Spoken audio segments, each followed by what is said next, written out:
What's up, beautiful people? Welcome back to part 22 of our Pokemon Consonancia walkthrough.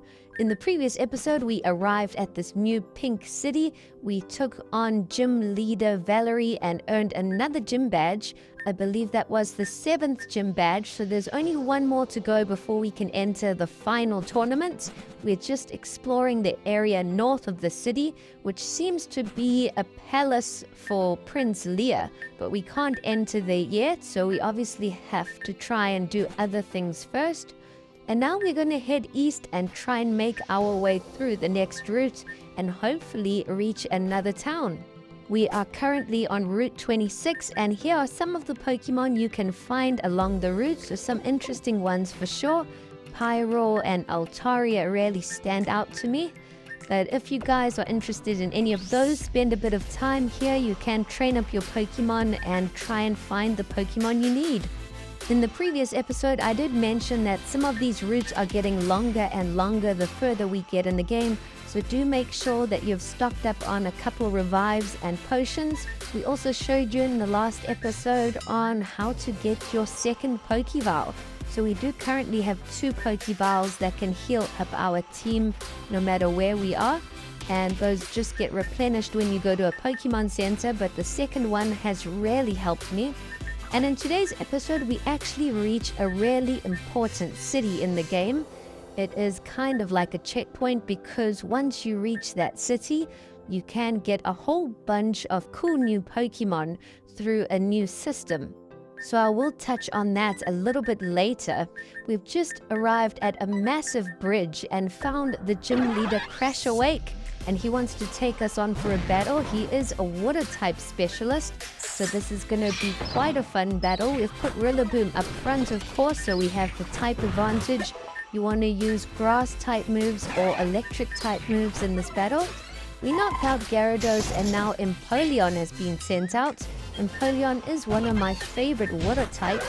Empoleon knocked out our Rillaboom, but our Delphox attacked first and one-shotted Empoleon. Now Crash Awake has just sent out a Swampert, which is Mega Evolved. I absolutely love Swampert's Mega Evolution. It just looks so jacked. It looks like he's ready to beat some Pokemon up. And he does. He knocks out our Delphox, but now we have sent out our Dragonite, which is Mega Evolved. The best way to defeat a Mega is to send out a Mega. We knock out Mega Swampert, and he has now sent out Quagsire, which we've knocked out. And I think his final Pokemon is Floatzel. I believe Floatzel has really high speed, if I'm not mistaken, so it's most likely going to attack first.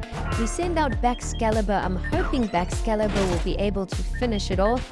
Baxcalibur's ice attacks are doing a bit of damage. And yes, we've done it. We've defeated Crash Awake, and he rewards us with a choice band. And we are also on a bridge that is dividing 2 routes, so you can either go down south or you can head east. We're going to head east first, and once we have reached the town east, we will backtrack back to this bridge and then head down south. As we enter Route 27, the new route, we jump to a cutscene where we find Lear trying to break into a cave, but there are some Team Break members outside who are trying to block him from entering. But Lear does enter, and we also find out a bit more about Prince Lear's backstory. More of his story will unfold the further we get in the game, and his storyline is really interesting. It seems like Prince Lear was a good kid growing up, and then a whole bunch of bad things happened to him. He ended up becoming a greedy villain, and we'll just have to see how things play out. It looks like he's kind of out of control at the moment. He's losing a lot of his friends and following. But now we can actually continue on along Route 27, and again the whole scenery has changed. It kind of looks like a desert theme here, which is quite cool. There are a lot of trainers here that you want to battle, and I think again you can go down south here, which will take us back to the bridge, but you want to try and head up north. There is a town that we need to reach, and like I told you guys, it is quite important. So you want to keep heading east and north. We also find Gaia here, and if you chat to Gaia, you can have a battle. She is also a gym leader from another region. and I believe she uses a rock-type Pokemon mostly, so luckily we still have Rillaboom up front, whose grass moves are quite effective. Gaia's first Pokemon was Hippowdon, but now she has swapped in Gliscor, who we have eventually knocked out. And the next Pokemon that Gaia is going to send out is Hippowdon again. So luckily we attack first and finish off Hippowdon. Now she has sent out one of the rock-type favorites, Golem. And Golem finishes off our Rillaboom, but our Rillaboom did an amazing job. We've decided to send out Samurott next, who has finished off Golem. There's only 2 more Pokemon that we need to defeat, and now she has sent out Whiscash, which is a rock-water type. Pretty unique typing. And Gaia's final Pokemon is probably my favorite rock type. It is Rhyperior, but our water type moves are just too strong. We defeat Gaia and get an Earth Plate as well as Earthquake, which is a really powerful TM. And now we can continue on in the route. There are a couple items for us to pick up, and we've finally reached the Observatory, which is like a tiny little village, and we have caught up with Professor Bellis here. So there is a lot to unpack in this little town. But first things first, we do need to heal up our team. We've taken quite a bit of damage along Route 26 and 27. And here we have just found Samson Oak, who we have spoken to, and he's also gifted us an item. So we're going to enter the Pokemon Center, heal up our team, and chat to everyone in the Pokemon Center. And then we will also explore some of the area around the observatory here. We're also going to stock up on a couple items. We need some max repels and revives just in case. We have been stacking up the money, so we haven't really been spending much. We'll probably need to buy some stuff later on in the game. And the observatory isn't very big at all, but you do want to enter this big blue building. It's really important. There are 2 rooms in the observatory. We can just enter the one for now, but we can unlock the second room a little bit later on in the game, and that's where you can find a whole bunch of interesting Pokemon. You can get legendaries, Ultra Beasts, all of the cool Pokemon that you are looking for. I am going to make a complete little video on that, on how to get every legendary Pokemon in the game. I'll probably release that after the final tournament, so do stay tuned for that. We enter the observatory and catch up with Professor Bellis again.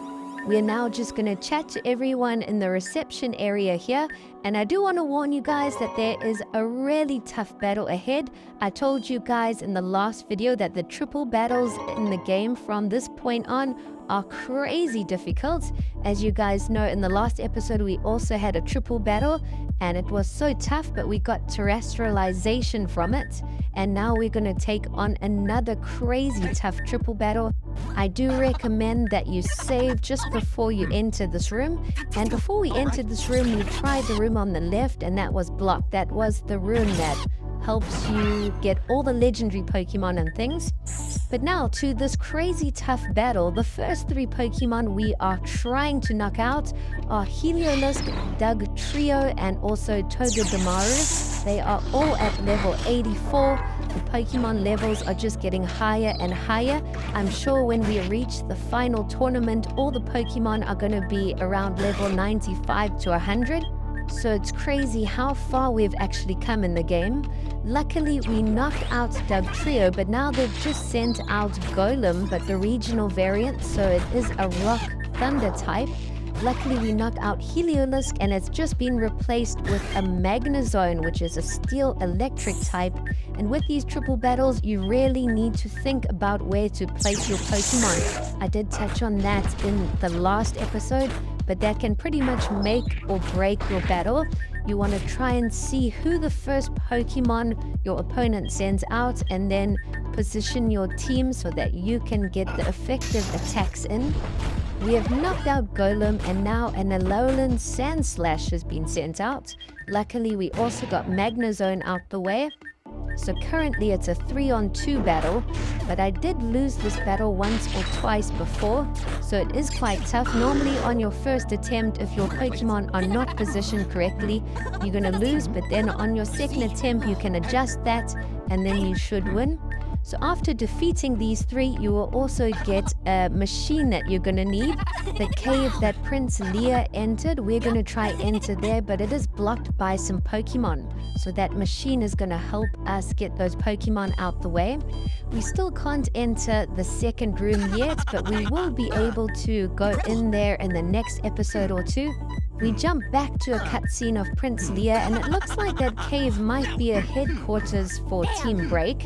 And it looks like Lear is losing all of his friends. He's getting on everyone's bad side, so that's not a good sign for him. He's going to be alone eventually. But now we're going to quickly heal up our team and continue the adventure in the next episode. Thanks for watching.